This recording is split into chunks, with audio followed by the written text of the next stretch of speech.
following show is controversial and contains content you may find offensive. Listener discretion is advised. 98 FM's Dublin Talks. Dublin Talks with Adrian Kennedy.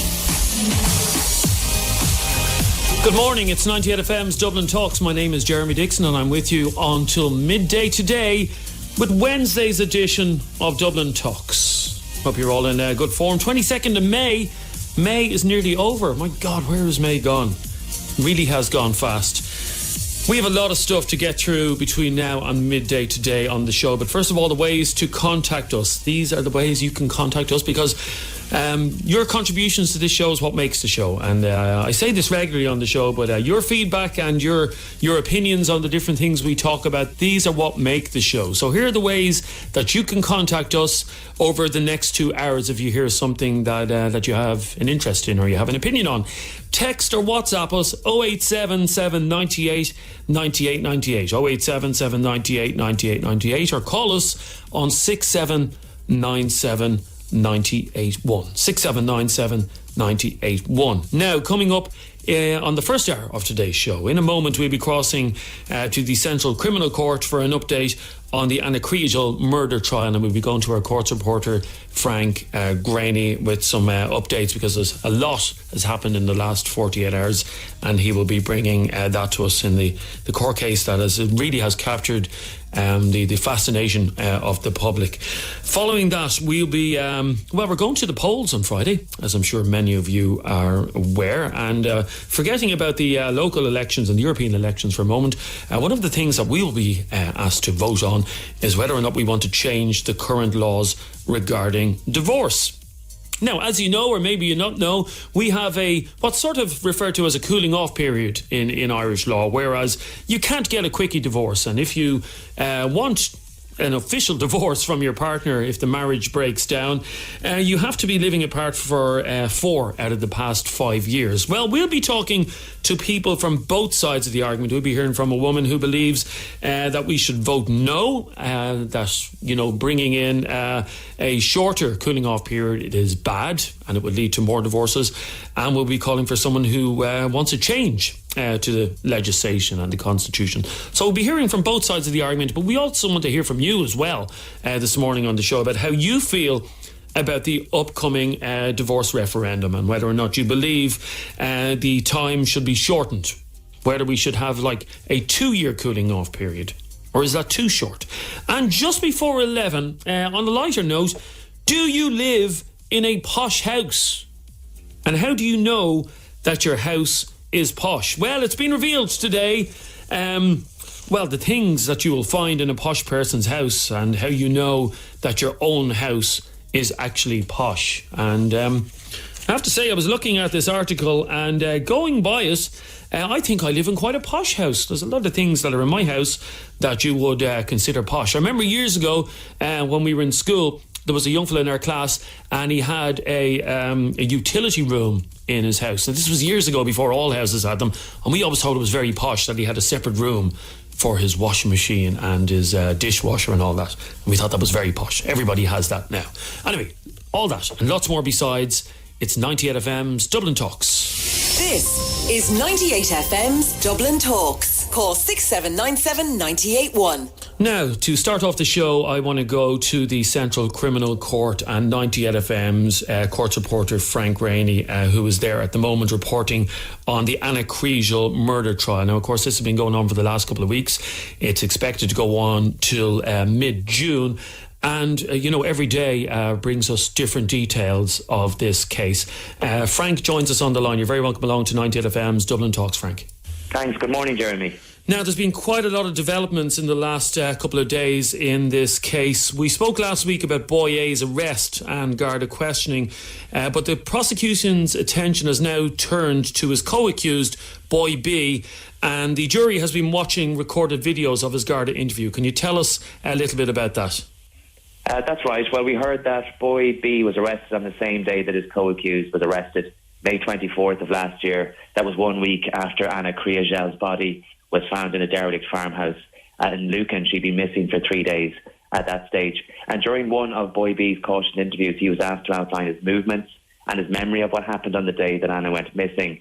And he said that boy A called over to his house and asked him to call for Anna. He said that he refused initially, but that he gave in when boy A started whinging.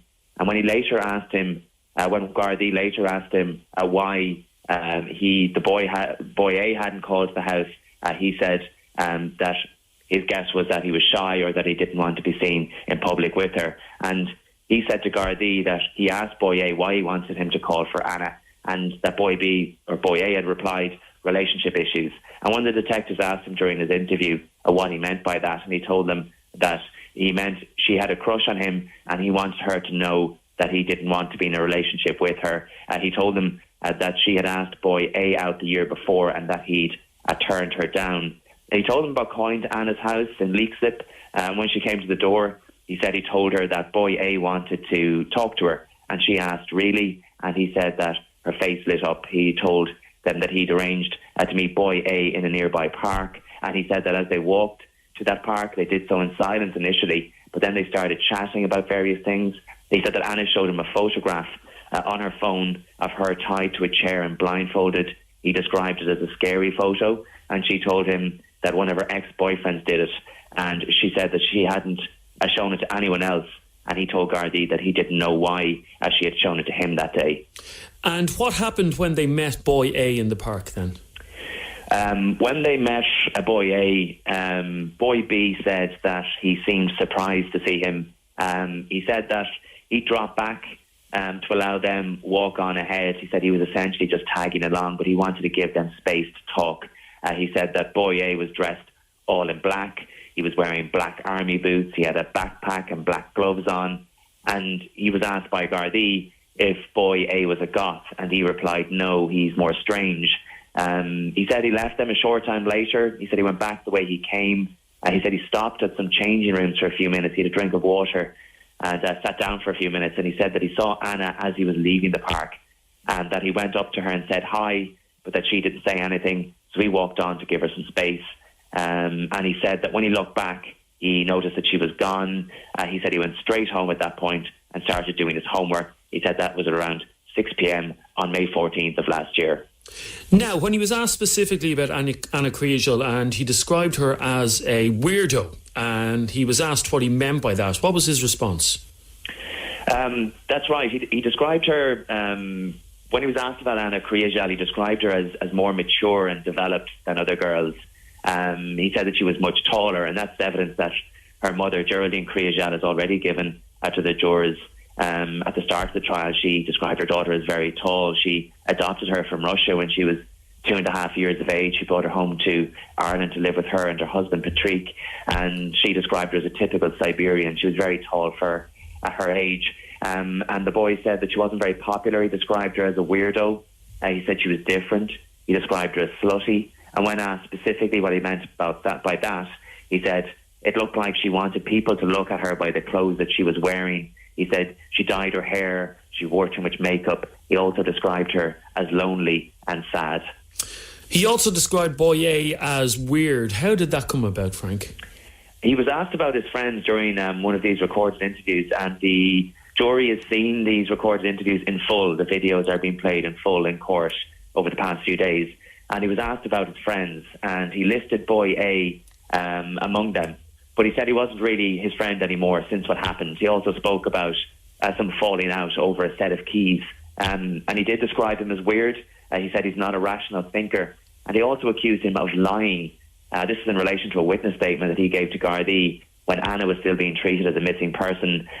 He said that boy B said in this recorded interview that he was also giving a witness statement at the time when the Garda who was interviewing him told him that boy A had denied telling him to call for Anna, and he accused him in this cautioned interview following his arrest over a week later. He accused boy A of lying.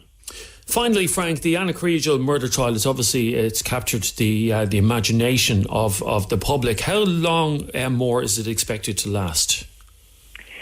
We're about halfway there. The jurors were told before they were impanelled, when the jury was being sworn in a few weeks ago, they were told that this trial is likely to take up to 6 weeks. We're about halfway through now. The prosecution has turned its attention to the Garda interviews in relation to Boy B and his arrest and search of his home. And we heard earlier in the week about a number of items that were seized from his home. So we're about halfway there. Once the prosecution has concluded its case and finished calling witnesses, both legal teams then will be given an opportunity to call any witnesses that they so wish. But they're under no obligation to do so. It is entirely up to the prosecution to prove this case beyond a reasonable doubt. It's the very high standard set for Mr. Brendan Gretton, who is prosecuting this case on behalf of the state. The defence don't have to put up any sort of defence. They don't even have to cross-examine witnesses that are called by the prosecution. They have been. A number of witnesses have been cross-examined. But again, the boys have pleaded not guilty to these charges. Boy A has pleaded not guilty to Anna's murder. He's also pleaded not guilty to a further charge of aggravated sexual assault. And so too has Boy B pleaded not guilty to a single charge of murder. He's just facing one charge of murder. He's pleaded not guilty to it. So the two boys are entitled to a presumption of innocence, unless, of course, a jury changes that status at some stage down the line. 98 FM's court reporter Frank Graney joining us from the Central Criminal Court. Thanks very much for that update on the case. Thanks, Jeremy. 98 FM's Dublin Talks. Call 6797 981. It is 98 FM's Dublin Talks with Jeremy Dixon here for a Wednesday morning. Now, Ireland is preparing to go to the polls on Friday. And we will be asked, amongst other things, whether or not we want to change the current legislation regarding the regulation of divorce. And it's an issue that divides a lot of people. Back in 1995, of course, there was a referendum on divorce and it was passed by just under 10,000 votes. So the country was fairly split back in 1995 on whether or not divorce was a good thing to come into Ireland or not. Anyway, it did. But now the issue is about the waiting time that is granted to people who are looking for a divorce. And that's what we will be voting on Friday, the proposed changes. The first proposal is regarding the length of time that people will have lived apart before they can be granted divorce. So currently, spouses must be living apart for 4 of the past 5 years to be eligible for divorce.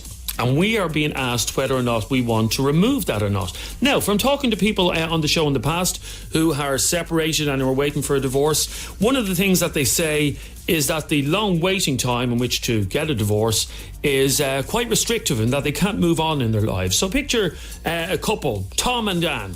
And Tom and Anne's marriage breaks down and they just want to be apart. They have to be still married for 4 to 5 years afterwards before they can be granted a divorce, which means they're kind of in limbo. They can't move on with their life. They can't meet somebody. Well, they can meet somebody else, but they have to tell that person that they are still married. I'm sorry, I'm still married to my wife or to my husband.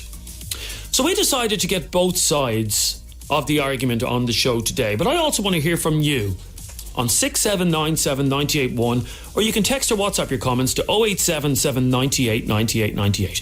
0877 98 98 98. Will you be looking for a change in our divorce laws this coming Friday? Do you think we need to get rid of this from the Constitution where a couple must be living apart for 4 years before they can be granted a divorce? Is that no longer practical? If you are somebody who has gone through a divorce, if you're somebody who's separated, maybe you're going through one at the moment, I'd love to hear from you about how restrictive our current laws are, or maybe they're not restrictive at all. 6797 981 is our telephone number. Text or WhatsApp your comments 0877 98 98 98. And let's be clear here, nobody is looking, and this isn't what it's about on Friday, quickie divorces. But we're never going to have a situation where, you can decide that your marriage is over on a Friday and be divorced by a Monday. So that's not what we're talking about. We're talking about getting rid of that 4-year cooling off period. I'd love to hear from you. 6797 981. Text or WhatsApp your comments 0877 98 98 98. Now, first of all, joining us on the line is Margaret Hickey from the group Mothers and Fathers Matter, and she is campaigning for people to vote no on Friday, and she joins us on the line now. First of all, Margaret, tell me, what does your group stand for? Well, that was a group that was started up during the marriage campaign back in 2015.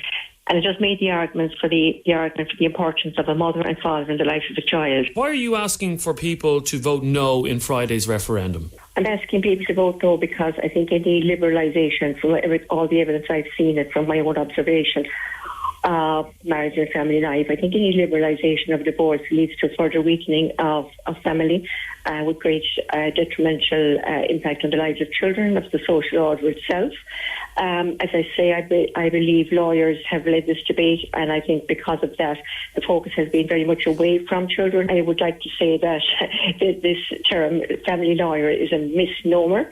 You're actually talking about divorce lawyers. That's how they'd be styled in America, because typically a lawyer, in the case of marriage breakdown, deals with one spouse. That one spouse is a client, and the family has already collapsed. So making of family lawyer is just misleading. I think that we should look more at the impact of divorce and unhappy marriages on children, and what it actually means for the child. The testimony of child psychologists, I'm talking about international child psychologists, they have written extensively and studied marriage and family breakdown extensively, and their conclusions are quite in line actually with our own Maureen Gaffney, who wrote in the Irish Times recently that unhappy marriages and the distress they bring children are absolutely devastating, and that if this unhappiness was caused by anything else other than marriage breakdown, there'd be public uproar if it wasn't taken up as a major, serious public health issue. Okay, under the current laws, a couple applying for divorce, they have to live apart from their spouse for a minimum of 4 out of 5 years. And that was obviously put in place as a sort of a cooling off period to give a couple a chance to try and work things out. If a marriage has broken down, consider a couple where, their marriage is broken down and there's no reconciliation. Is it not very unfair to keep them in that relationship legally for 4 years when they want to move on with their lives? Well, I think if you look at fairness across the board here, it may not be fair as one spouse may see it, but marriage is a very serious commitment, and there are many stages on the way to complete the solution of the marriage. The earlier stage of separation deals with issues of, initially at least with the issues of custody of the children, issues of property, issues around the family home. So all of that can be taken care of long before you get to the point of divorce. So it's not as if they're being trapped in a toxic relationship, as some people seem to be presenting. That a lot of the issues can be dealt with, but moving on is something, very often it's the choice of one spouse. It may not be the choice of the second spouse, who may be very committed to the marriage, may be a very reluctant partner in the whole process of the destruction, of the implosion of the marriage. The children also, we talk about, and this is where I'd like to bring in Jeffrey Shannon, who's constantly name-checked by the government. He seems to have the most extraordinary viewpoint, that is the dragging out of the process. It's the divorce process itself that impacts the children negatively, rather than the separation of their parents. And I think the cooling off period, you call it the 4 years out of the previous 5 years, is a time to maybe evaluate the way the separation is impacting the children, to think again perhaps. It's also a measure of how seriously we regard the commitment of marriage. In law, you can't just put out of a contract. Josepha Madigan keeps repeating the words of an 18th, 19th century English judge who says marriage is voluntary. Sure it is. But like every contract, when you enter into it, it has to be taken seriously. Sorry, do you believe, Margaret, that couples nowadays are walking away too freely and too easily from marriages? Yes, as a commitment. I do actually, because if you look again at the research, this guy, a sociologist, Dr. Paul Amato, said that most marriages that collapse in our culture of marriage at the moment are low conflict marriages. They're marriages where the children are quite unaware there's an issue between the parents. In fact, there may not be an issue as such between the parents. One parent may be oblivious that the other partner has moved on and wants to move on. That is a much more typical scenario than we're being given to believe. That impacts hugely on the children. Moving on into a new relationship is even more of a break with everything they have been, brought up to, everything that has nurtured them over the years, with both parents under the same roof, in the same house, or at least in a house that is more than a house, it's a home. So it is really, as I say, that's where I'm coming from in terms of this discussion, and I think it's just unfortunate that it's being led and directed by lawyers who come with a niche interest in defending the rights of their own clients. We should have looked at this and discussed this much more, I believe, in terms of what the experts are saying, child experts are saying. Yeah, but sorry for cutting across you there, but is it not worse for children if they are in a house where the relationship between Mammy and Daddy is broken down and they are fighting with each other constantly. Surely it's worse for children to be in that kind of toxic situation where the parents aren't getting on, and it would be better for the children if the parents just separated and got a divorce. I think it would be much better for the children if the parents separated, yes. Separation, organising custody, organising breakup of division of resources, and all this can be done prior to the actual divorce. What the divorce does is allow the parents to move on, and a parent to move on, and that means in plain language, remarry. That is the only difference. That's what divorce brings, the traditional separation does not bring with it. And that is, I don't see how that benefits a child. Okay, finally, Margaret, what happens if it's a majority yes vote this weekend, and the cooling off period for divorce is cut to what's expected to be 2 years? Do you think this will lead to higher divorce rates in Ireland? We've come on since we legislated for divorce in 1996. Back in 86, there were 40,000 cases of judicial separation. In 2016, the last census showed that had risen to not a great deal under 300,000. We changed the culture of marriage. When you make marriage like cohabitation is far more insecure union than a marriage. The more one merges with the other, well, the more marriages are ordered, and also the more likely family units are to break up. Margaret Hickey from the group Mothers and Fathers Matter, thanks very much for joining us this morning on 98 FM. Thank you very much, Jeremy. A lot of messages coming in about the points Margaret was making already, and I'll get to your text in a moment. And after the break, we're going to hear from someone who is campaigning for a yes vote, but I want to hear from you.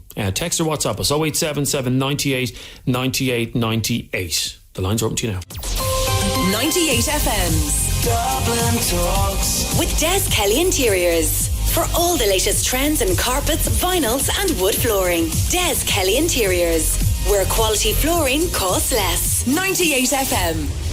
We're talking about the upcoming divorce referendum on Friday, which you'll be asked to vote on. And I hope, by the way, like any election or referendum, I hope you all get out and vote, regardless of what way you're going to vote, because it's so important.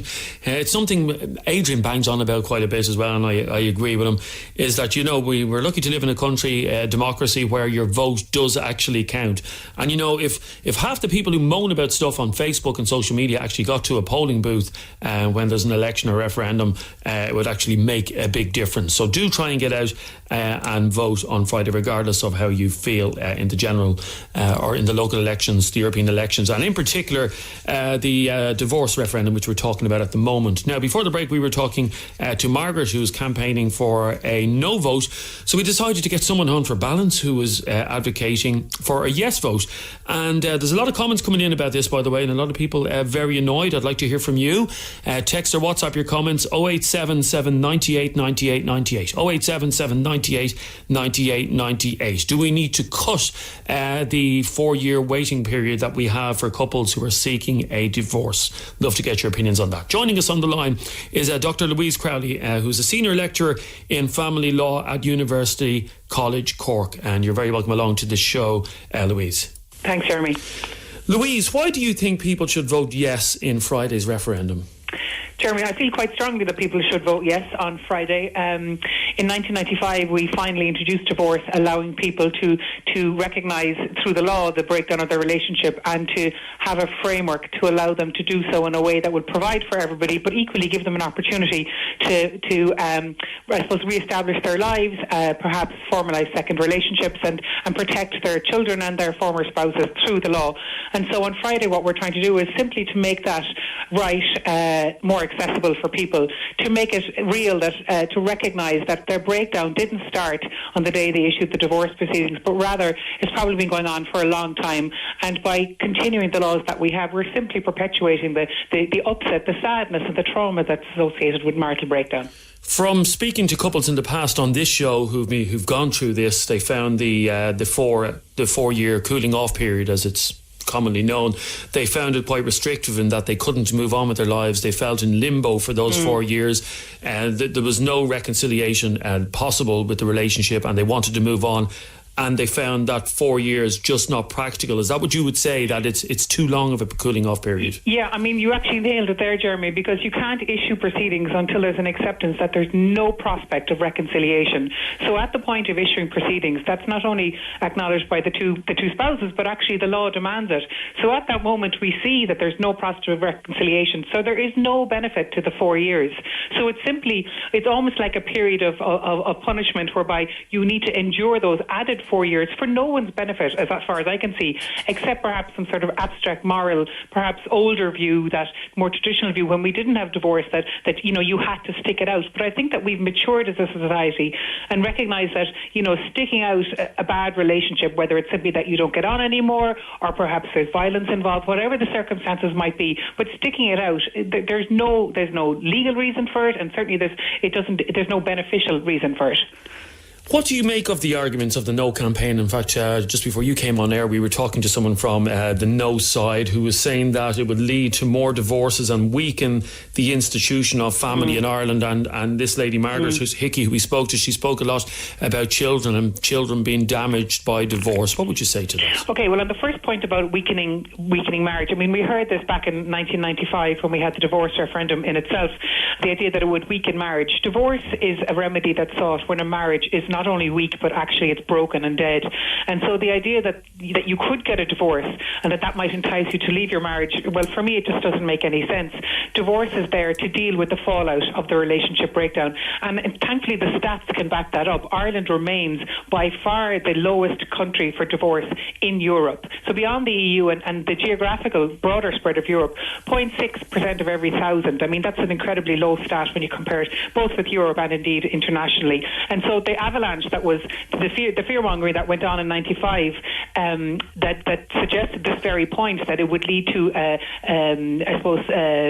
that avalanche of divorce applications once the opportunity was there in law. Well, it didn't happen, and there is no reason to suspect that it would happen because we reduced the timeline. Rather, what it will allow is it will allow people to regularise their lives far more quickly. And on the second point about damaging children, I really can't see anything more damaging for a child than being in a family setup where the parties are hostile to each other and that hostility is being dragged out by this added 4-year requirement. How that could benefit a child, I just simply don't understand. And to flip that, if the system is in place, which it is, to allow the parties, in fact, to require the parties to regularise matters, to provide for each other financially, not just in that moment, but into the future, well, that allows things to be regularised. And the courts will also require the parties, ideally by agreement, to regularise the custody and access arrangement. So actually what you're doing is you're allowing everybody to recognise the situation, to recognise the breakdown, and also to kind of be grown up enough to resolve, insofar as they can,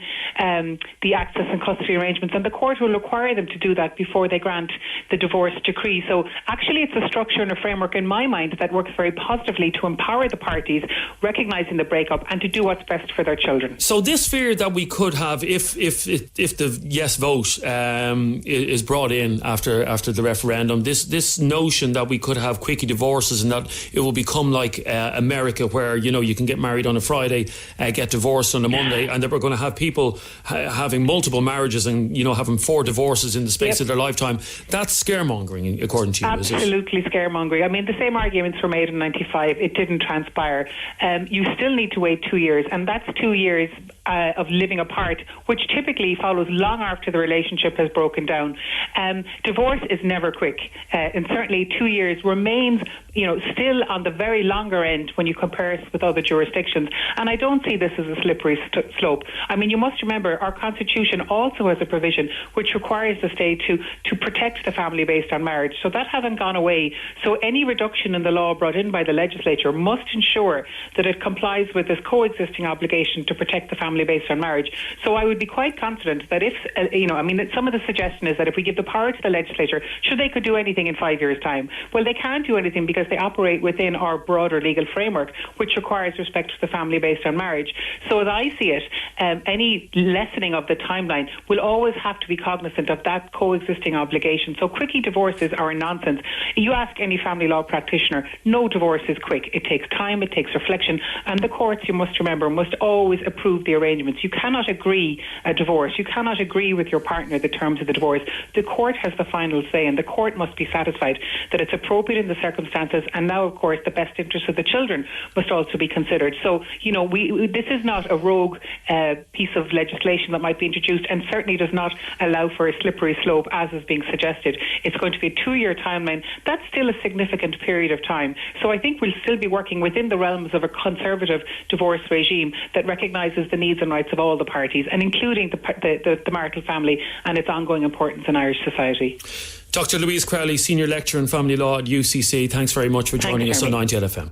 And I'd like to hear from you. 6797 981 is our telephone number. Text or WhatsApp us 0877 98 98 98. This is a fairly important vote we are going to be taking part in on Friday, the divorce referendum, and to cut the time. And looking at the messages coming in, there's people on both sides of the argument, which is nice. It's nice to hear that there's a mix and that it's not a one-sided debate. Let me start off by going to Christy. Christy, you're very welcome along to 90 LFM. How are you? How you doing? You would like things to stay the way they are. You would like to this cooling off period of 4 years to remain. Yeah, I'd like to say 3 things about it. And people haven't thought about this, it's hardly been discussed. First of all, the 4 years was put there. Well, first of all, the no-fault divorce that was introduced was squeezed in by Sheila Bronco. It was very close, the last referendum. Yeah, it was under 10,000 votes. It was, but sure, that was 1995. Different times, Christy. It was a completely different Ireland in 1995. Okay, but the 4 years was put there to give the wife and kids a gap to change schools and find alternative housing. A quickie divorce, as espoused here, will put families on the streets, particularly in the housing crisis situation. In the round... Well, sorry, first let me stop you there, Christy, because if you were listening to our conversation the last 10 minutes, there will not be quickie divorces. This idea that you'll be able to get married on a Friday and divorced on a Monday is not true. That's an advocate. We're talking. Hang on, Christy. We're talking about an expected 2-year waiting period for a divorce. What would be wrong in your opinion? What would be wrong with a 2-year waiting period? Well, there's 2 things wrong with what we're voting on. First of all, there's 2 issues connected together. You've no choice. You either vote for the 2 of them. You can't separate them. But anyway, as I was saying there, in the round, what happens is that the wife and children, particularly if it's a reasonably honourable breakup, stay in the house. And that gave them 4 years. This would be turned down to 2, and, that would be down to 1 because, you'd have to vacate the house most likely a year before that. So it takes away that 4-year gap, particularly with the shortage of accommodation. So that's really bad for the woman and the children. What happens usually is the house is sold, they pay the mortgage, they split the balance. Your man goes off to South America with half the money, and the woman is left there with half the price of a house and nowhere to go. So what? In a lot of separation cases, men feck off and leave the country. That's not true at all. Hang on, Christy. I have several friends who are going through separations at the moment and have filed for divorce, and they are in limbo at the moment. They can't move on with their lives because they have to wait. Tell me about it, kid. Listen, I went through it myself. This is a populist move. So you are a divorcee, are you? Unfortunately, yeah. Okay. But anyway, and also they're linking this to one of the most profound changes into the status of marriage in Ireland, and that is that foreign divorces, that means that the lowest common denominator in the world, for the value of marriage will be sound in Ireland. So in other words, if you can get a divorce in LA, in Los Angeles, it means that it's recognised here. That's the end of institutional marriage in Ireland, and people haven't thought about that. Yeah, but Christy, a lot of people just aren't getting married nowadays anyway. Christy, a lot of people aren't getting married nowadays anyway. We're in a different... you're talking about the Ireland I hear you talking about is Ireland from the 80s and the 90s. We're in a different time, and we have to... You of all people know this as a divorcee. Marriages break down. That's a fact of life. They do, but if there's a family involved, you have to remember that somebody can go abroad now, and that means that you find the most lowest common denominator of the value for marriage in any country in the world. And that means that Ireland's marriage will be equal to that. People have... By the way, Ireland is one of the lowest divorce rates in the world, so, that is... It's low enough at the moment, but if this thing is passed, people are being conned by this.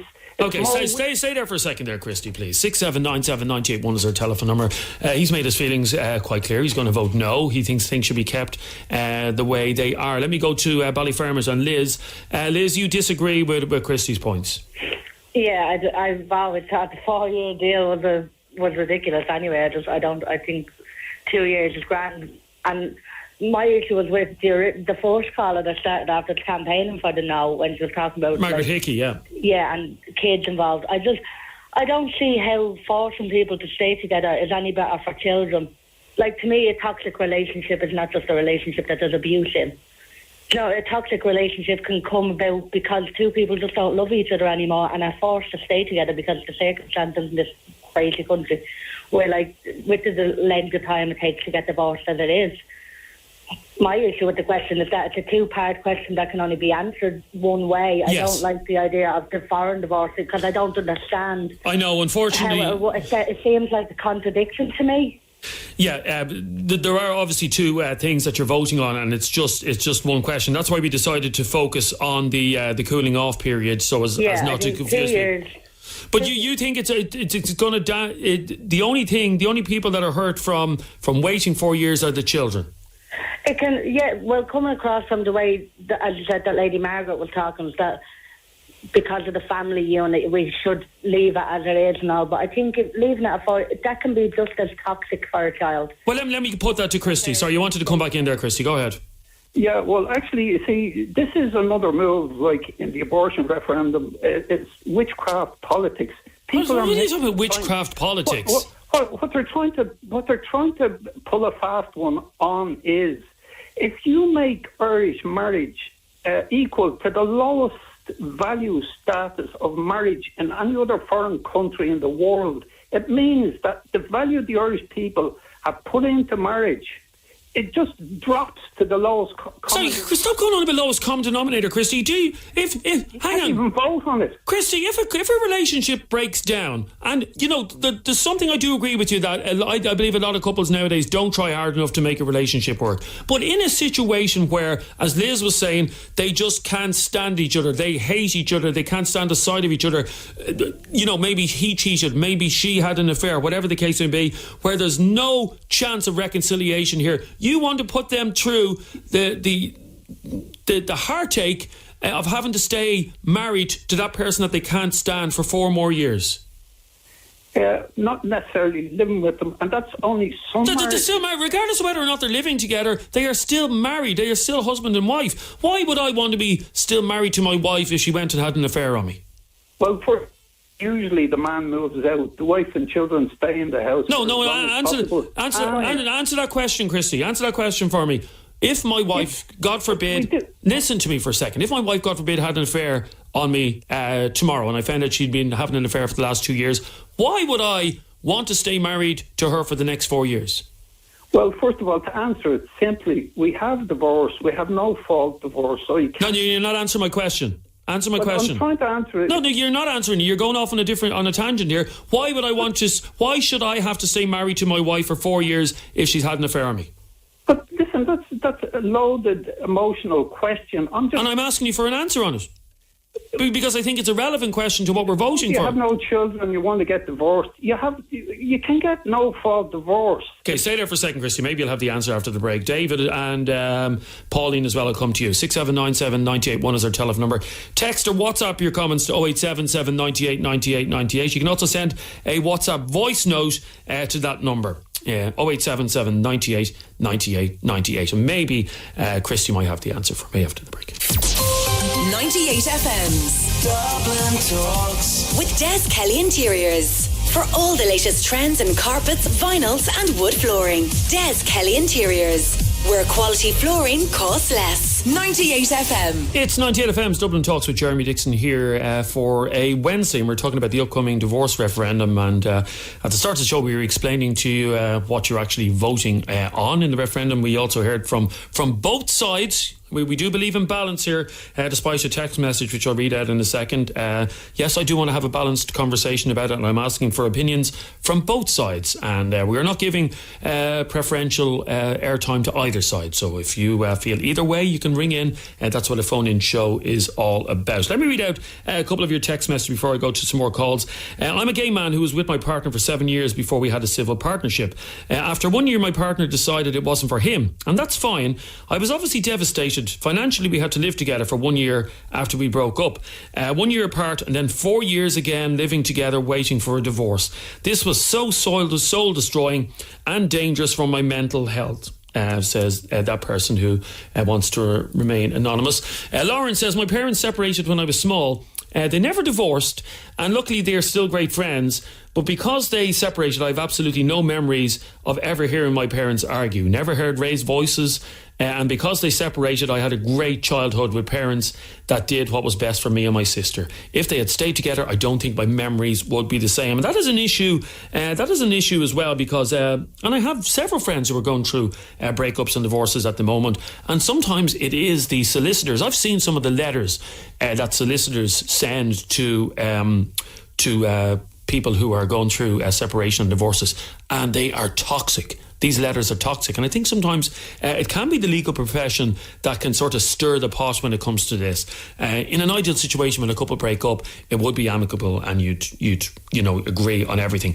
Darren says, can you not attempt to stay impartial on the topic and stop badgering people who are trying to express their opinions? Constant hounding of Christie is bad form. I challenge all opinions, Darren, and in fact, if you want to call in the show, you know the phone number as well. I asked Christie a simple question, and he couldn't answer the question. He then hung up during the ad break, so I didn't get to answer the question. I didn't hound him. I was asking him and challenging his opinion, as I do with a lot of people. So I'm completely impartial. Thanks very much, Darren. Let me go to David. Pauline first. Pauline, North County Dublin, you're on 98 FM. How are you? Hello. You believe 4 years is way too long? Oh my God, it's absurd. When there's lack of empathy, when there's no mutual empathy in a relationship, 4 years is like a life sentence. The point is, whether it's an abusive relationship or not, they set the bar far too high with the 4 years, And it's usually, marriage has dropped. The marriage rates in this country have dropped dramatically. Well, we have one of the lowest divorce and one of the lowest divorce rates in Europe. I'm just looking at it. No, Jeremy. I'm talking about marriage in general. Oh, so marriage. Well, yeah, less people are getting married in the church. Offices. Our registry office marriages, they've dropped. People are, the idea of this thing about marriage being sacred is a thing of the past. Well, I don't believe that as well. A lot of people still, you try to get a church for a wedding in Dublin and you'll probably have a year's wait. So to suggest that, the churches are full with weddings every single weekend of the year. Now, it's... Oh, yes, but Jeremy, the reason, and I've known it for years and I've heard it for years, the reason people want to get a church wedding is for the pomp and ceremony, not the religious significance. A church wedding is like in a church, nicely set out. It's very different to a church or to a wedding in a hotel. No, I agree with you. Okay, well, let's stick to the point of divorce. 4 years, you believe, is way too long. Oh, absurd. It should be 2 at the most, I think. And that's what I'll be voting for Friday. Well, do you not think, given that extra time, given that 4 years... No, I don't know. I don't have the stats to hand on whether or not people who have filed for divorce do end up getting back together. I would imagine it's quite slim, these cases of getting back together. You think to expect a couple who have decided that the relationship is over to stay together on paper, anyway, for 4 years is unfair? It's unfair to most couples. It's just dragging out a dead horse, really. I think it's just absurd. Okay, stay there for a second, please, Pauline. 6797 981 if you want to get in on this. Text or WhatsApp your comments to 0877 98 98 98. Let's go to someone who has been separated for 5 years. David, you're on 98 FM. How are you? How you doing, Jeremy? How are you? You're waiting for a divorce at the moment to come through. Yeah, to be finalised. Now, without going into the specific personal details of your relationship, your relationship obviously broke down. Your marriage broke down. Nobody gets married with a view to thinking, in the future, my marriage might break down. But you got married. It didn't work out. When did you separate? It's 5 years now, coming up in the end of this month. And you're still husband and wife? Yeah, on paper, yeah. How has that affected your mental health and her mental health? Do you feel like you're in limbo, that you can't move on? Yeah, well, me personally, it's affected me because you're constantly going back and forth to solicitors. You're constantly looking for information to send off. You're filling out forms. You're doing this, you're doing that. You're waiting for her to reply on her side. She hadn't replied to anything, I think, at one stage in about 3 months. And my solicitors were sending letters to say, we need to get a move on with this. And it's been dragged out and dragged out and dragged out. And neither of you can move on with your lives while this is happening. Well, I've met someone. And I've sort of moved on. And when you met that person, I'm always fascinated by this. You obviously told them your situation.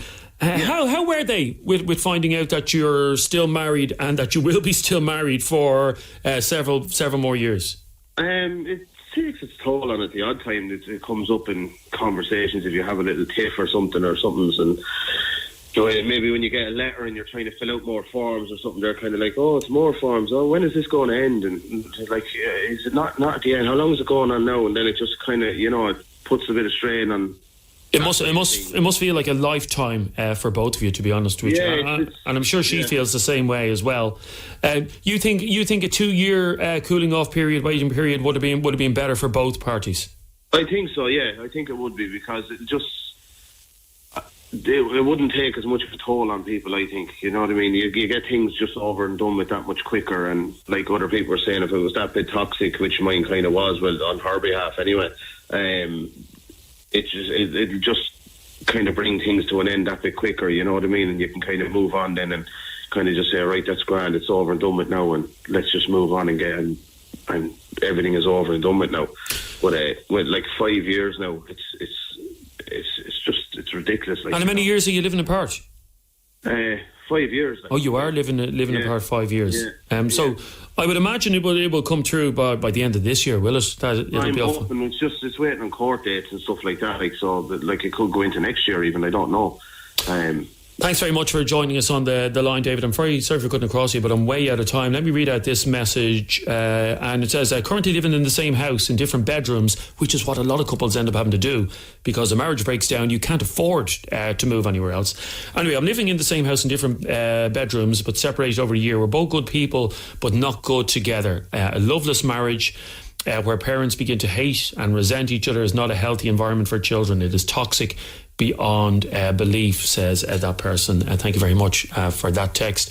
I believe a 4-year cooling off period is just right, says this person. You can actually reconcile a relationship if you live apart for a certain amount of time. Myself and my friend did it. The marriage broke down. They moved into separate houses, realised that they could get on, and then got back together. That's why the 4 years is important, says that text message. Anyway, regardless of how you feel about the divorce referendum, just make sure you go out on Friday and vote. Thank you very much for all your calls, your comments and your texts. It's 98FM's Dublin Talks, and after the break, do you live in a posh gaff? What am I talking about? You'll find out in a sec. 98.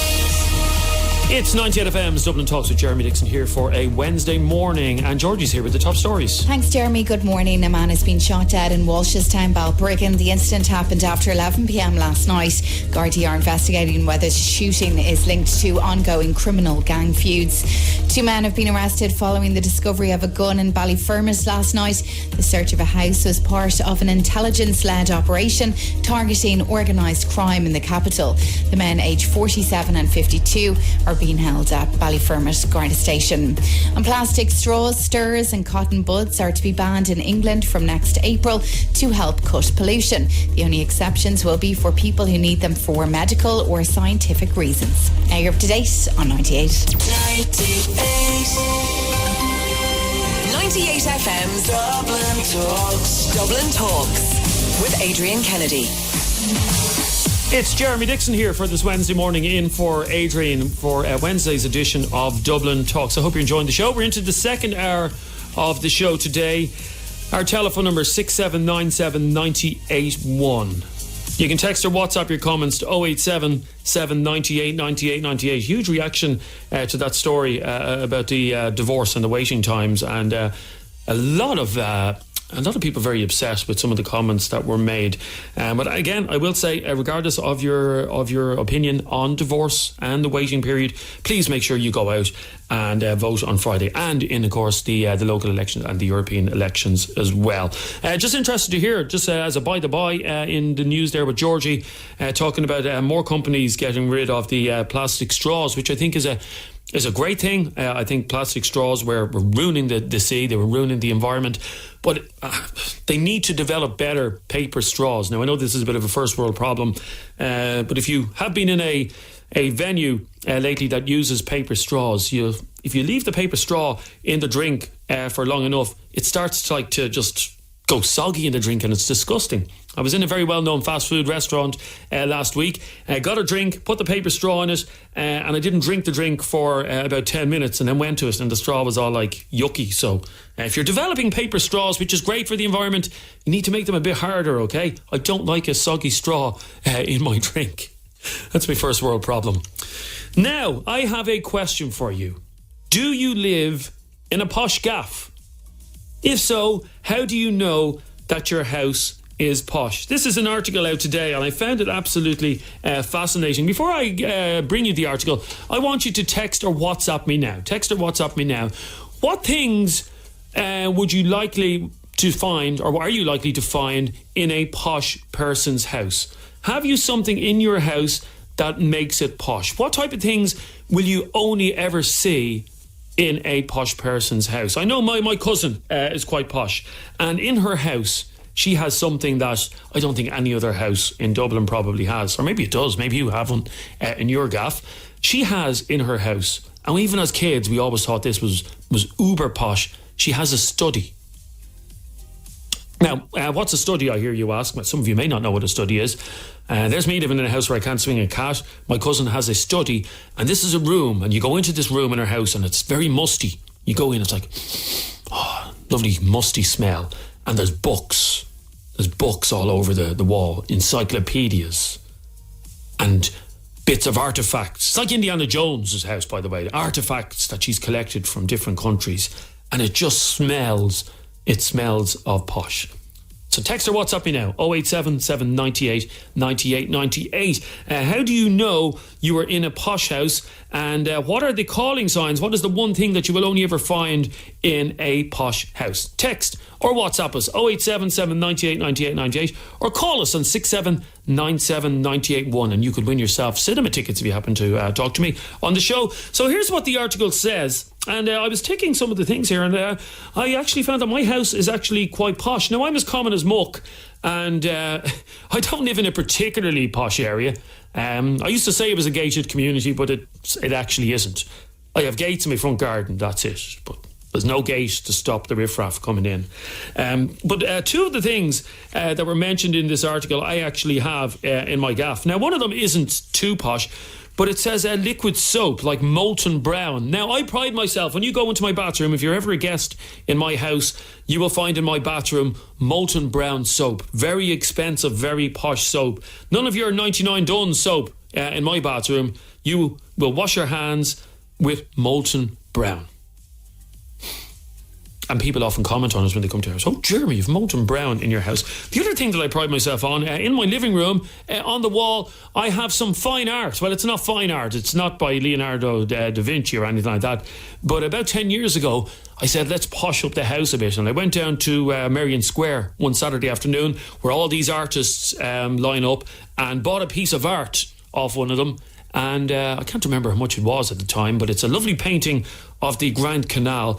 Because I didn't want to be that person that in their living room the only stuff that's on your wall is like a picture frame that you got in Woodies that everybody else have. Everybody else has that same picture of the man jumping off the cliff that they bought in Woodies DIY. You all have it in your living room. It's not posh. That's not fine art. You walk into my house and you will find fine art. And I think it's well posh, to be honest with you. I'd like to hear from you. 6797 981. Text or WhatsApp your comments to 087 798 98 98. What makes a house posh? Kevin. Good morning, Jeremy. Good morning. Well? How are you? Do you live in a posh? Do you live in a posh house? It probably would have been 10, 12 years ago. It has Jarrow speakers you see in hotels with during the ceiling. Oh, yes. So they're in each room upstairs, so they have music playing and it's hooked up to your stereo or whatever. You can turn them on and you can have it in any room. So it's basically around the house. I think houses that were built in the last 10 years or whatever, because my friends moved into a house about 8 years ago, and I thought this was fascinating when I went out to visit the house, that they can hook their iPod up to this like lead coming out of the wall, and there's speakers, and you can control. Okay, so I want to hear my Spotify playlist in the bathroom and stuff like that. It's mad. It's mad, isn't it? And the other thing probably was posh at the time. There's no Hoover. Basically, it's a system in the utility room. Okay, and you have holes into various walls of the house, and it's just the Hoover hose, and you just plug it into the wall, and it starts off the Hoover. What? That was posh. That's not true. Yeah, so I swear to God, it's still in the house. Yeah, it's just, the hose of a Hoover. Yeah. We have that, and no Hoover. No, it's a system in the utility room. So and literally you can... plug the hose into the wall, and it starts off the Hoover. You just walk around with the hose. Now, it's a big, long thing. I'm not accusing you of lying, but I have never, ever heard of this. I'll send you a picture. Okay, do, because I don't believe you. Thanks, Kevin. Does anybody have that in their house? I've never heard of that. Is there one house in Ireland that has that? So he's talking about, from what I can gather, if you want your living room hoovered, rather than bringing the Hoover into the living room, you hook a hose up to a hole in the living room, and it sucks it all out, and it goes to this magical place. That can't be real. That's like science fiction stuff. Keep the text coming in, 0877 98 98 98. Do you live in a posh house? If so, what's there that makes it posh? A lot of people asking where you can buy Molten Brown soap. It's not that exclusive, by the way. It's not like pearls that you can only get down the bottom of the ocean. You can get Molten Brown soap in pretty much... there's a Molten Brown shop in Dundrum that you can get it in. Let's go to the Naas Road. The Naas Road is very posh, by the way, Albert, isn't it? No, far from it. Oh, because some people say the Naas Road is Cabra. I would say Castleknock. Far from it. Oh, really? Okay. Yeah. Better tell me mate that who just bought property on the Naas Road. Yeah, my posh thing would be an Aga. Now, I don't own one myself, but my God, you're posh when you have an Aga cooker in your house, you know what I mean? Now, what's an Aga cooker? It's an Aga. It's like a solid burn, like, cooker. I've always wanted one. Especially for engine reg or something along those lines. But I'm looking at it here. It's like an old-fashioned stove that has these big metal doors on it. Yeah. But you need the property to kind of match the cooker. It's not, Yeah, there's no point in living like me in a 2-bedroom box and having an Aga cooker, is there really? Absolutely. How much do they go for? Do you know?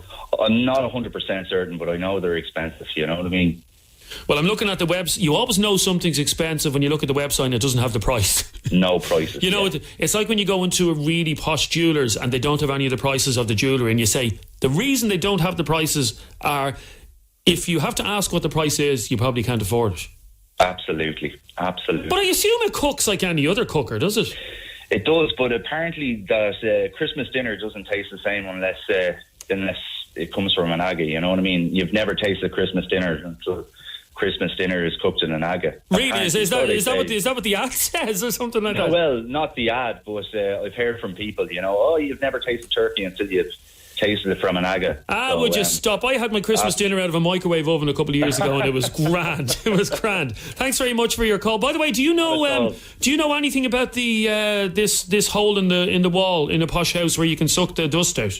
No, I have no idea. Was he making it up? I'm not 100% certain, but I'm definitely going to look it up. Yeah, do, because that sounds like the dream. Thanks, Albert, in the very posh Naas Road. Let me go to Adele. How are you, Adele? Hiya. Adele, do you have a hole in every room for your hose?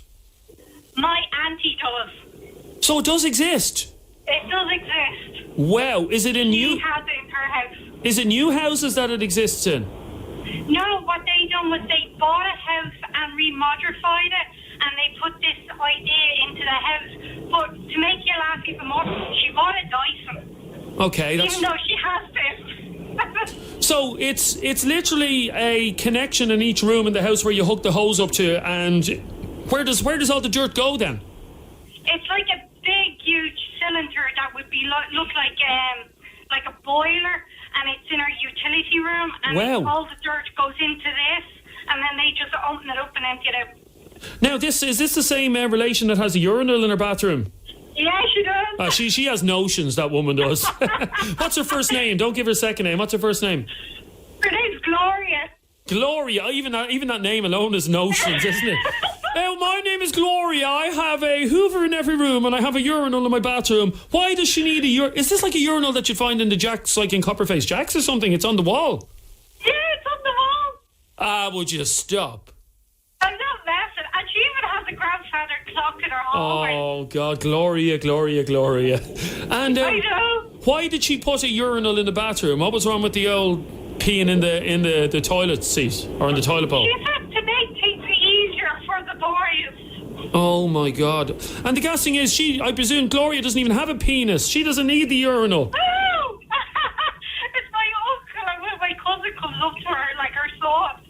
I bet you she has what's the thing called that washes your arse again, that sprays the water? Oh yeah.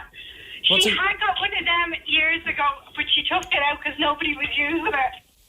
What's it called again? Oh, I can't remember the names of them. I can't remember it either. If anybody knows, I remember one of the fellas I went to school with had one of these in his bathroom, and we used to go to the house just to wash our arses. Because we found it fascinating that you didn't, because he used to come into class and all that when we were in school together as well, and he used to say, I don't need toilet paper to wash my bum, we have a thing in the bathroom that does it. That's absolutely brilliant. Come here, Adele, you have to tell Gloria we were talking about her on 98 FM and get her to ring in someday. Oh, I will. I'll be ringing her now. So I need to talk to this woman, Gloria. By the way, what part of Dublin is the house in? Don't give the address, but it's in Balbriggan. It's in Balbriggan's not posh. Because that's where I live as well. She lives up by the seafront and I don't. Oh, okay. I live by the graveyard. Oh, yeah. But the houses by the graveyard are nice as well. No. But I think Auntie Gloria has notions, Adele. You need to tell her that, okay? Oh, I know. Thanks very much. Let me go to Hannah. Hannah, how are you?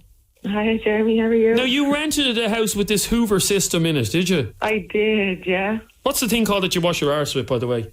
A bidet, I think my mum said it was called. I'm not sure. I was terrified to Google washing your own arse because I didn't know what was going to come up on it.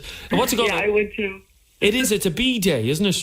Yeah, a bidet. Or a lot of people are saying a bidot. No, it is a bidet. A bidet or a bidet, I'm not sure. I don't know. Anyway, I don't have one in my house. We're lucky to have toilet paper in our house half the time. Hannah, I knew you rented a house recently, did you, or once? It was a couple of years ago, yeah, but it was in Virginia, in Cavan. Okay. And it had that Hoover system hooked up to the whole house.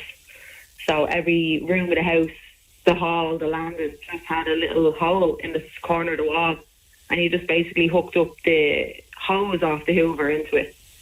That sounds absolutely fascinating. It is very good because in the garage there's basically the Hoover that you'd have that collects all the dirt is just basically in the wall, connected to the wall in the garage. So it all finds its way to that.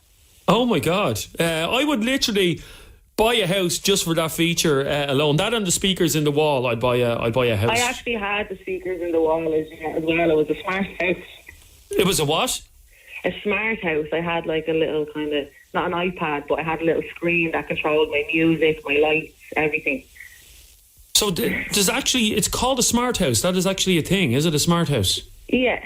Oh, I didn't know there was actually a name for a smart house. And this is where you have the whole entertainment package, the whole lot. Yeah, also there were speakers in every room of the house as well, and you were able to put your music on, play it in the bedroom, play it in the bathroom, play it in the dining room, and then turn it off in other areas of the house as well.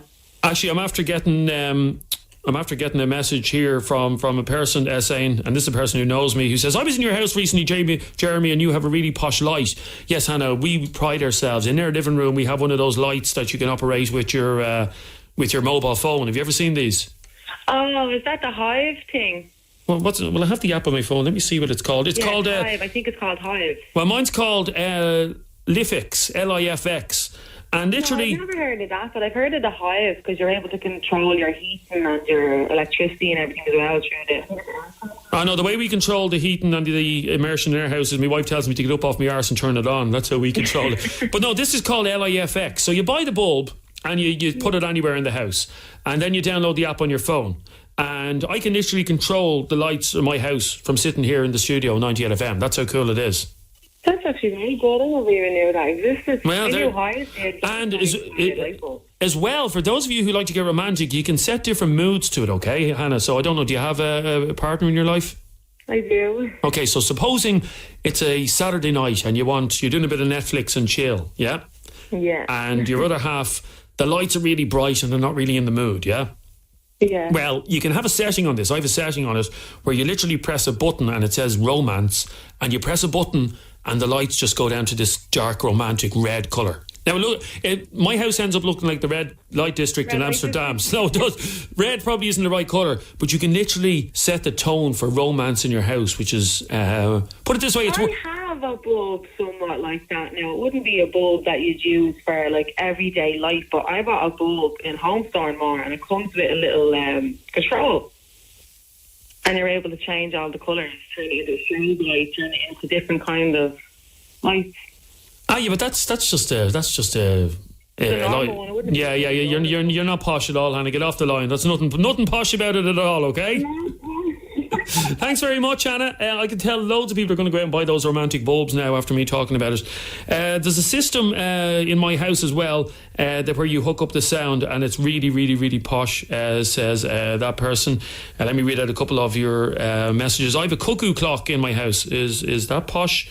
No, that's not actually posh at all. And in fact, I think that's the WhatsApp voice note, is it? It's just my ma has a cuckoo clock hanging on the wall in the kitchen. No. And it cuckoos every hour on every bleeding hour. Does me head in. Okay, it's not a cuckoo. Cuckoo isn't posh. If it was a cuckoo, it might be a bit posh, but a cuckoo isn't posh. I don't think a cuckoo clock is posh anyway. I think if you want to go really, really posh, it's a grandfather clock. You know, one of the ones that's in your hallway. And finally, my cousin is very, very posh and lives in a very, very posh house. The reason I know this, they have a piano in their front room. Not just a child's organ, but an actual piano. Yeah, I was about to say that. In their living room, my young fella has a little keyboard organ. But no, I couldn't fit a grand piano in my front room. I could barely fit my kids' electric organ in the front room. Anyway, thank you very much for all your calls, your comments and your texts. Posh gaffs. After this topic today, people are going to be going around looking their house saying, is that posh? Is that posh? After the break, something a bit more serious. We'll be hearing from a mother who found something quite disturbing on her son's iPad. Don't go away. 98 FM's Dublin Talks with Des Kelly Interiors. For all the latest trends in carpets, vinyls and wood flooring. Des Kelly Interiors. Where quality flooring costs less. 98 FM. Good morning, it's 98 FM's Dublin Talks with Jeremy Dixon here for a Wednesday. Now, if you have young ears who are near the radio, I just want to warn you that the next conversation, well, it won't be too graphic. It may be adult in conversation. So just to let you know, if you have children, young children around, maybe they shouldn't listen to our next item. But it is an important item to discuss, and it's all to do with the accessibility of porn for young people. And I'm going to explain to you why we're talking about this in a moment, and we'll be talking to someone who may have some answers as to whether or not it is dangerous and what sort of dangers are posed by young children looking at porn. But first of all, I want to do a social experiment with you, the listener, just to get a feel for things. And I want to ask you a very simple question, okay? And this is male and female, because when it comes to porn, I would imagine just as many women watch it as men. I'm led to believe that is the case. But here is the question. What age were you when you first looked at porn? Okay, what age were you when you first looked at porn? And where did you see it? As in, how did you access it? Was it on your phone? Was it a friend who showed you something? Was it through WhatsApp? Was it on a DVD that one of your friends had? So what age were you when you first came across porn, I suppose, when you first saw it, okay? Text or WhatsApp us 087 798 98 98. 087 798 98 98. And be honest with me as well. Don't lie about it, because I want this to be as accurate as possible. So what age were you when you first came across porn of any type? Now, I'm not talking about nudity, okay? I'm not talking about a photograph with someone naked. I'm talking about actual sexual acts, either photographs or videos. What age were you when you first came in contact with porn? And if you can tell me what the circumstances were as well, that would be great. Text or WhatsApp us 0877 98 98 98. We have a couple of reasons for talking about this. As you know, in the news over the last couple of weeks, it's been revealed that Ireland may follow the UK's so-called porn block laws, which will make it more difficult for people in this country to access porn. In fact, Justice Minister Charlie Flanagan has confirmed recently that the Irish government will consider a similar system to the UK so-called porn block, where you have to kind of opt in to access porn. And the reason I'm mentioning this is because yesterday we received, it's quite a long email and I'm not going to go through all of it, but we received an email from a mother who wants to be known as Sarah. And I'll give you the bones of her email. So she says, I know my son, who is 15 years of age, is watching porn on his iPad in his room, as I've seen it on his history. I got access to his iPad last week, and what I saw he was looking at was very, very graphic. Me and his father are very, very concerned about this. I also note that he clears the history of his iPad very, very often. His dad has often recently has heard the sounds of porn coming from his bedroom. We have not approached our son about this, but we want to have that conversation. Unfortunately, the way things are with Wi-Fi and phones, it's impossible to stop our teenage son from accessing porn. But is it dangerous? Is this normal that a boy of his age would be accessing porn? I would love to hear your listeners' views on this, please. Should we be worried? Well, to Sarah, I would imagine, and I know you're listening to the show at the moment, I would imagine that's quite common for people that age. Well, we're going to find out. 0877 98 98 98. Text or WhatsApp. What age were you when you first came in contact with porn, and how did you do it? And should Sarah be worried about her teenager looking at porn on his iPad? Let me start off by going to counselling psychologist Leslie Schumacher. You're very welcome along to the show, Leslie. Sorry, you're there, Leslie. Are you there? I'm here. Can you hear me? I can indeed. I can hear you perfectly. Now, you heard Sarah's email that she sent us. And, I mean, is it normal, first of all, for a teenager like that to be looking at porn? Yes and no. Is it normal to be curious? Is it normal to explore, investigate? Absolutely. But where this email is catching my attention is the fact that there is secretive behavior where the kid knows that he's doing something he really shouldn't be doing, and this is being shown by the fact that he clears his search history. He knows he's doing something that's going to raise a red flag, and that's what worries me. And it also sounds like he's he's watching the porn quite a bit, which again would be a very troubling indicator for me, where I'm coming from. And sorry, is that troubling because of his age, or troubling for anybody? If anybody is watching porn regularly, would this be troubling, or is it just because of his young age? Both. Unfortunately, what we know about porn, people talk about healthy porn versus unhealthy porn. There is no such thing as healthy porn. Is it becoming more mainstream? Unfortunately, yes. Forgive me, but look at the Kardashians. Sometimes I feel like when I see, their pictures flash across my feed from some award ceremony, whatever it is, I'm kind of thinking, why did you bother wearing clothes? So unfortunately, in some regards, porn has become quite part of our culture. We're exposed to it all over the place, and in particular with very scantily clad women. But what happens is, what we know is, when people watch porn, and it actually doesn't matter what the age is, but if you can talk to somebody as young as this guy is, that's great. Get it out in the open. It changes their viewpoint of what makes up a healthy sexual relationship. And in some cases, because what begins to arouse them falls outside of the norm of a healthy relationship. Okay, and the point you're making is, and I get this, I grew up in a different generation where the porn I saw when I was younger was, it was fairly for want of a better word, normal porn. You know what I mean? Like it certainly wasn't the hardcore stuff that's available now. And what you're saying, Leslie, is that the porn that's available now, and it's really, really hardcore stuff that's available now, and it seems to be getting worse as the years go on and becomes more normalised.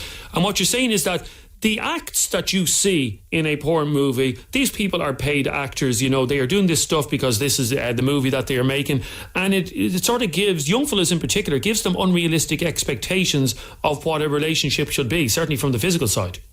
Yes, but also for women. You know, women are very objectified in these movies, and they start to think that is how they're supposed to behave, and that some of the behavior shown in porn films, whether it be violence or whatever, is how they're supposed to, be, and what they're supposed to put up with. And the other thing is, what I always find very interesting is how many of these porn stars, when they leave the industry, come out and say, I was doing drugs, I was drinking alcohol, I was putting myself at risk, this was just a sign that I was really miserable, that kind of thing. And, that whole porn only benefits a very, very select few. That's it, end of. And the people who are making the money. Okay, but so what would your fear be of this young fella? He's 15 going on 16 years of age. It's obvious that he's looking at porn regularly. According to his mother, it's very, very graphic stuff that he's looking at. What are the potential dangers to this 15-year and 16-year-old psychologically? He starts to think this is what is what constitutes a normal sexual relationship. At the age he's of course he's starting to think about sex. Of course it's normal. Of course he's starting to explore, the net, because it's a wealth of information that's easily accessible.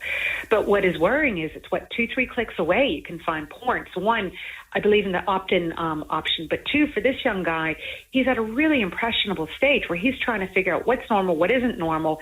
And if he goes and he tries to do something that he sees in a porn film with a girl who's unfamiliar with it, it's really going to cause problems for himself and possibly for that girl. And it would be quite unfortunate. But we know that when people are watching porn, notice how this kid's doing it alone in his room. He's already isolating himself.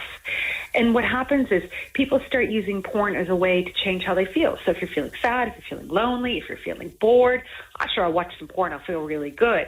And so they start to associate porn with, what people use alcohol, drugs, gambling for, those types of things that change our mood, instead of going out, phoning a friend, saying, hey, come on, let's go pick a ball, let's go to the cinema, let's go do something else, or even your homework. Okay, finally, Leslie, porn is out there. There's there's more porn sites on the internet than any other, than anything else. I remember reading an article there recently about the fact that there's tens of millions of different porn sites available. You can't stop a teenager, a 15-year-old, 16-year-old having a phone. Every 15 and 16-year-old has a phone. You can get porn on your phone with just one click. I have my phone here in front of me, and I could, within 2 seconds talking to you, I could have the most graphic porn on my phone. Yes. How do we stop Sarah's 15-year-old accessing porn? I do think the opt-in is very important, but I also think, especially with this family, they want to have the talk. And here's the thing. The parents are kind of going, I don't know how to do this. What if I screw it up? This is really uncomfortable. Oh, my God, I can't believe it's us. You have to push through those feelings. They're normal. There's nothing wrong with feeling that way. But if you allow those feelings and those thoughts to stop you from sitting down and not having just one chat, but a regular series of chats, like a number of my friends who have sons, they use that opportunity of that awful case up in Belfast with the rugby players to talk to their sons about what is normal, healthy sexual behavior and how, to treat a woman. So these are the conversations. These are not one-off. They need to start happening from a very early age, and you need to be open about it.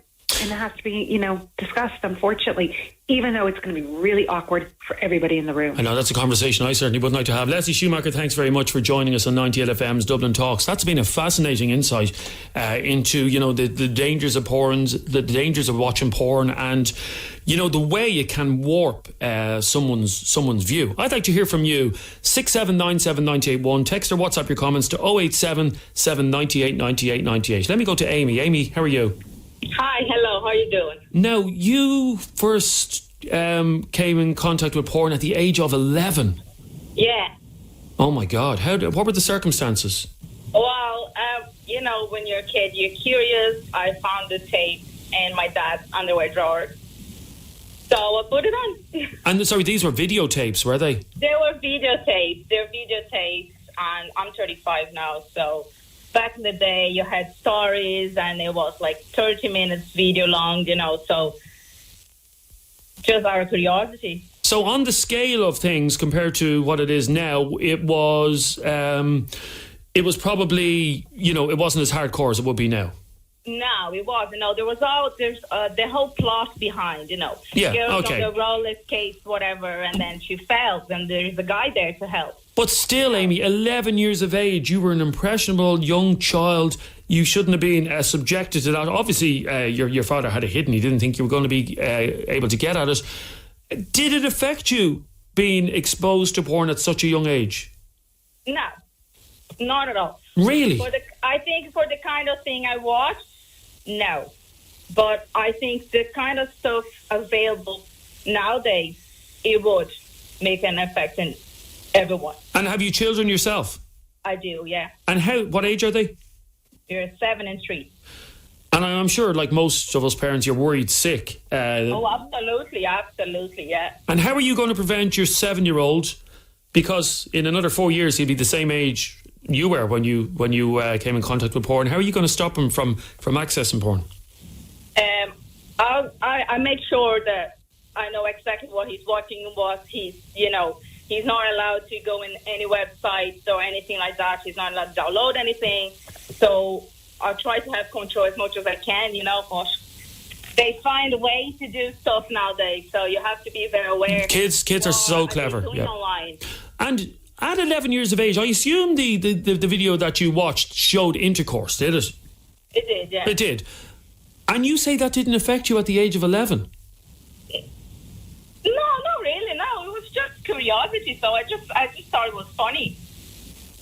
And did you say it to anybody after you watched it? Did I what? Did you say it to your parents that you'd watched it? No. Would you do it at 11? You wouldn't tell your parents now. Let me read out a text message. We'll try and get this person on the air. Actually, oh my God, I can't believe what I'm hearing. She thinks it's normal. Would you leave your own child alone to watch porn at that age?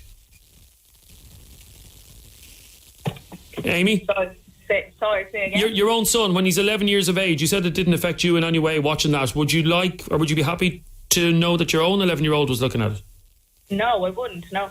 Even though you say it didn't affect you in any way? No, it didn't affect me, but I can't say the same for my kids.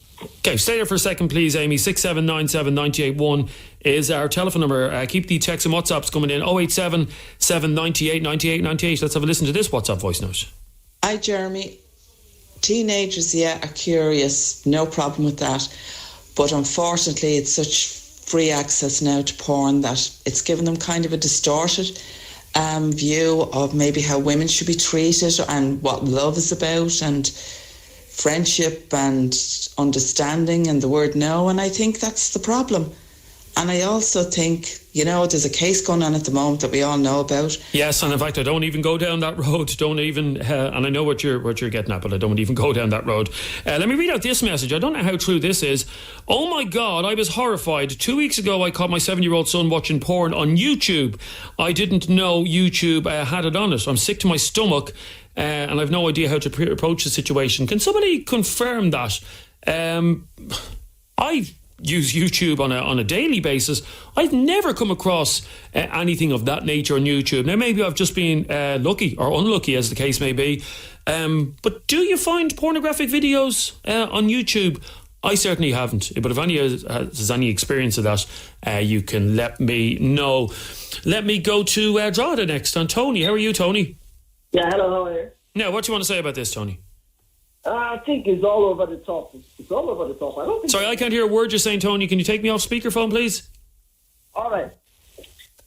Hello? Yeah, that's much better. Go ahead. Yeah, I think it's all over the top with it. I think everybody should just relax. There's nothing wrong with porn. There's nothing wrong with... If you're saying that kids learn unhealthy sex behaviors from it, does that mean you should ban movies and all other programs that are on TV that are not on the porn convention? Well, you don't see programs on TV that show sexual intercourse. That's the difference. So you can't compare regular, normal TV to porn. What age are you, Tony? Me? I'm 36. You're 36. Have you children yourself? Yes. What age is your child? My child is 7. 7. And I assume you would be horrified at the thoughts of him looking at pornographic material. When he reaches the age of 11, would you be horrified? If he's at 11, yeah, I would be. But if he's at about 14, no. Really? No. 14 years of age, you wouldn't have a problem? I wouldn't have a problem if I know, but if I know he's doing it, I would not have a problem with it. I'll talk to him about it. 14 years of age, though, Tony. It's better he sees it than he goes out and experiences it and doesn't like it. It's better he sees it, know whether he'll like it, than going out and experiencing it and not liking it. Well, of course he'd like porn. Most people who look at it actually look at it because they enjoy it. But you would be happy with your 14-year-old son having his mind warped by looking at that? Yeah. I wouldn't be shocked. I wouldn't be mortified. If I seen him looking at porn, it wouldn't shake me because it's a normal thing. We all did it growing up. Well, Amy, what do you say to that? 14 years of age, when his son reaches 14, you won't have a problem with him if he's looking at porn. Look, to be honest, I think the kids have to be talked to. You know, you have to instruct your kids. You have to explain what it is. You have to, because kids, they are curious. Teenagers are curious. So you have to make them aware. Okay, stay there for a second, please, Amy. Tony, don't go away. I want to talk to you a bit more. And Dave and John, I'll come to you straight after the break. 6797981 is our telephone number. You can text or WhatsApp us on 0877 98 98 98. Regarding that woman's message about catching her 7-year-old looking at porn on YouTube, are you sure it was YouTube? Because I'm not getting any confirmation that there is porn on YouTube, and we are looking into it at the moment. If anybody can confirm or deny that there is porn on YouTube, I'm sure if someone did put something of a pornographic nature on YouTube, it would be taken down immediately. So if anybody can confirm, call us 6797 981. We'll take more of your calls after the break. Don't go away. 98 FM's Dublin Talks with Des Kelly Interiors. For all the latest trends in carpets, vinyls and wood flooring. Des Kelly Interiors, where quality flooring costs less. 98 FM. That mother I was talking about just before the break has sent a screenshot. She was talking about her child, and what was he? Was he 7 years of age? And she saw him looking at porn videos on YouTube, and I was trying to find out, can you actually get porn videos? And she sent us screenshots. Now, from what I can see from this message, the child had gone to YouTube and typed in girl's bum on YouTube, which I did myself just during the break there. And I mean, the first couple of videos you get up, they have nudity in them. I don't think if it's porn, it wouldn't be classed hardcore porn. You know, there's a lot of nudity videos. But then on the second screenshot, she sends us, there's one video that he came across, and it's one girl, two boys sex video. And I'm not even going to open the video myself, but looking at it, it has 1.6 million views on it, and it was uploaded 4 days ago. So that's quite worrying. But I know YouTube are very good at taking down stuff if it is inappropriate. So if you do see something like that, obviously report it straight away. But that, again, it highlights the dangers of unsupervised access to the internet. The internet's a dangerous place. Dave, you've been on hold since Christmas. I'm sorry about that. What's your point, please? It's all good.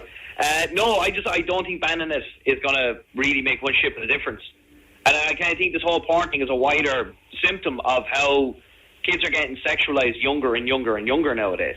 But they're getting sexualized because of the access to porn. No, I know, but it's not just porn as well. Look at some of the most popular TV shows for teenagers, like Love Island, Geordie Shore, Ex on the Beach.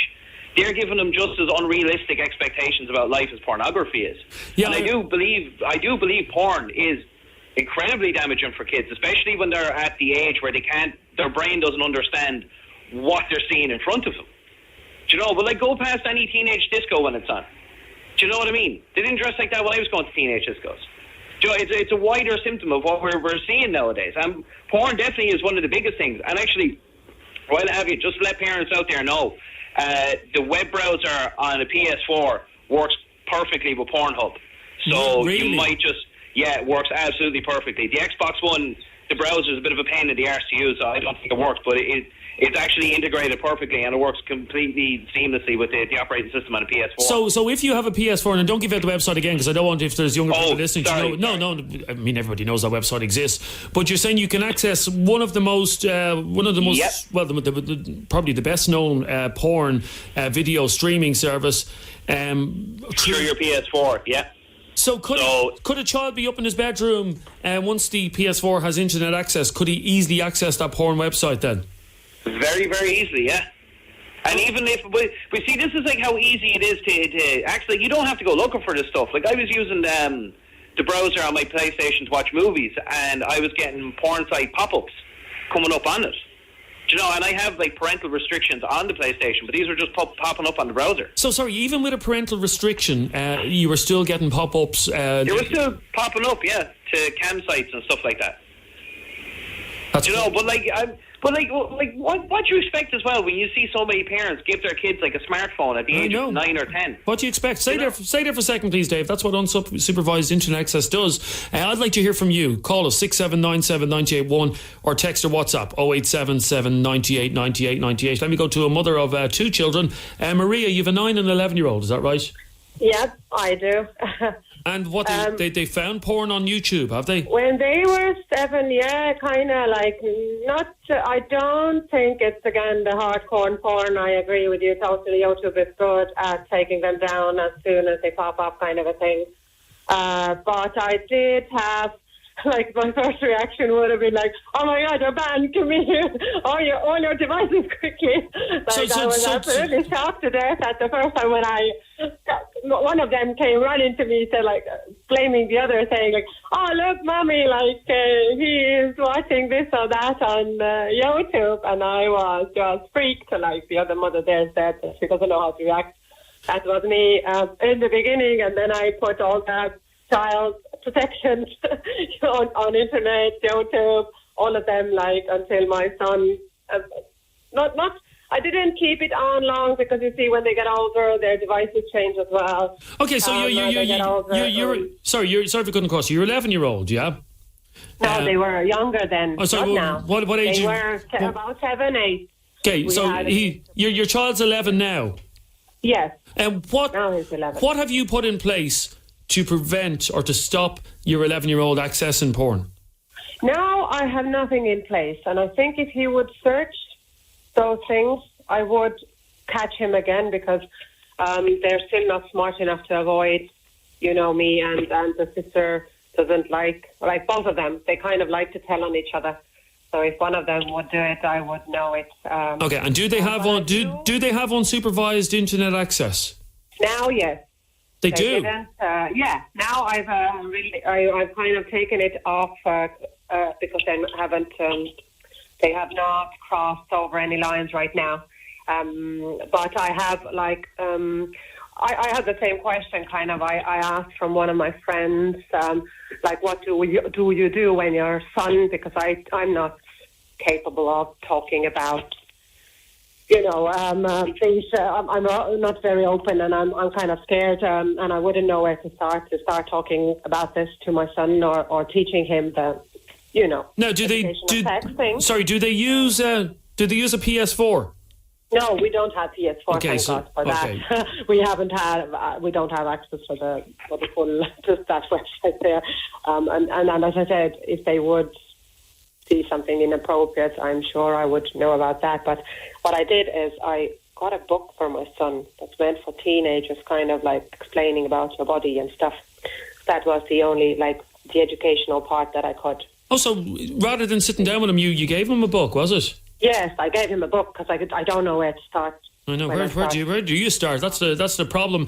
Thanks for your call, Maria. Now, since we mentioned the whole YouTube thing, this is quite worrying and quite puzzling because I didn't think there was porn on YouTube, and I'm being sent loads of screenshots, and they've sent me to links on YouTube, and I'm on YouTube here at the moment, and there are full porn videos on YouTube that haven't been taken down. And some of them have been uploaded as long as 4 months ago and 5 months ago, which is absolutely... no, I'm not going to click into them because if I do, I'll probably be sacked. But I'm looking at the thumbnails here for the videos on YouTube. And yes, there is porn on YouTube. But here's the thing. They won't get taken down unless you report them. So if you do come across them, you need to report them to YouTube and get them taken down, because they can't... There's billions of videos on YouTube. They can't monitor every single one of them. One last call on this. Mark, how are you? Hello, Mark? Hello? There you are. Now, what do you want to say on this, Mark? You hear me? Yes, I can. Go ahead. Okay. I'm just thinking, I mean, you know how you go to the World Wide Web, http.www to go onto any websites and whatnot? Yes. Why can't they put all the porn sites and everything onto like http.www1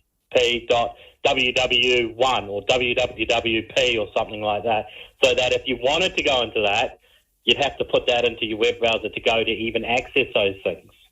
That would make sense. Obviously the porn companies would have a problem with that because they love the fact that their websites are so accessible. Yes. But yeah, I think something definitely needs to be done about how easy it is to access it. I think part of the problem here is, Mark, a lot of parents are stupid when it comes to this. They're unfortunately, yes. Yeah, they're ignorant. They don't understand. But then the generation now, like, I'm 40, so we would have been around computers when they came out. So, we're the ones having kids now. They should be a lot more aware of technology than I'm like my grandparents and my parents, possibly not being that clued on. But people are having kids now are my age. There's no excuse. There really is no excuse. There shouldn't be really any excuse. I mean, who lets their kid have a computer and a TV in their bedroom now? And yet, every parent does. That's I don't get it. Yeah. I agree with you. Thanks very much for your call. There is no excuse, as Mark says. Absolutely no excuse. And if you still think that you have to go searching for porn on a phone, you are living in the dark ages now, because porn, a lot of the times porn finds you. You don't find porn. Let me read out this message. I remember the first time I was shown porn, I was about 12 years of age, and I can still recall that sick feeling I felt in my stomach. I felt so anxious and disgusted by it. I was terrified to ever have sex.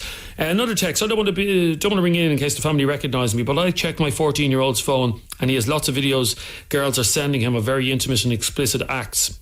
These are from 14 and 50-year-olds, and no doubt boys are sending videos too. I'm blown away by how children are using social media. Yeah, absolutely. Your kids could be doing anything, sending any type of videos, and you wouldn't be aware of it. And here's the thing that will make you aware. If you have a 14-year-old sending a girl who's 15-year-old explicit videos, that is child pornography that they're involved in. That is a serious, serious crime. You just need to take control. As a parent, take control. I know the technology is there, but you need to, as a parent, take control and make sure that your child is not exposed to this kind of stuff, because it is not for children. As we heard from the psychologist at the start of the topic, it can warp their minds, it can warp their views of the opposite sex and what is expected in a sexual relationship. Anyway, thank you very much for all your calls, your comments and your texts. That has been Dublin Talks for this Wednesday. We are back again with Thursday's show tomorrow morning at 10. If there's something you want to bring up on the show, contact us on Facebook right now if there's a topic you think we should be talking about. Facebook.com/Adrian K and Jeremy D. 98 FM's Andy Clark is up next with some great tunes, including these.